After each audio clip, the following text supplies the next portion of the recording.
Cette forme-là finit toujours par le burn-out ou l'épuisement. C'est parti pour la première force de la persévérance, la curiosité.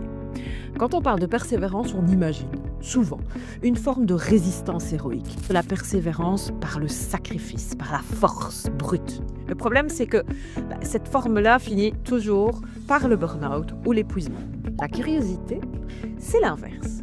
C'est ce qui te permet justement de poser le sac et de regarder ce qu'il y a dedans.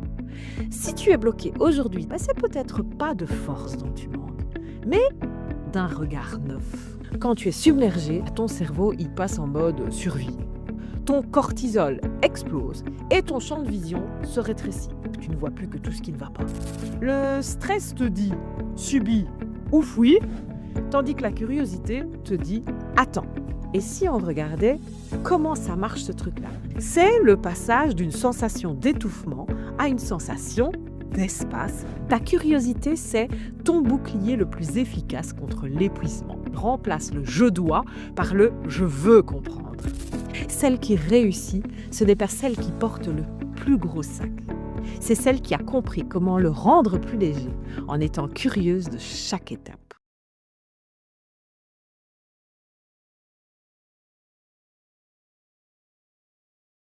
Cette forme-là finit toujours par le burn-out ou l'épuisement. C'est parti pour la première force de la persévérance, la curiosité.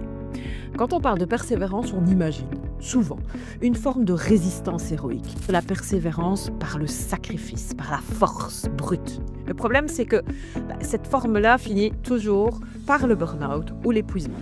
La curiosité, c'est l'inverse.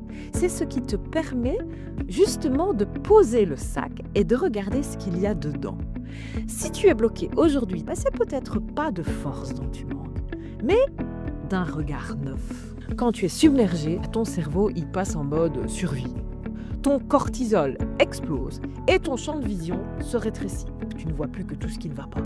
Le stress te dit subis ou fuis, tandis que la curiosité te dit attends. Et si on regardait comment ça marche ce truc-là?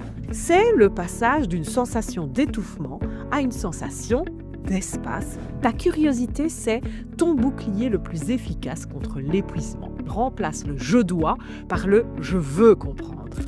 Celle qui réussit, ce n'est pas celle qui porte le plus gros sac. C'est celle qui a compris comment le rendre plus léger en étant curieuse de chaque étape.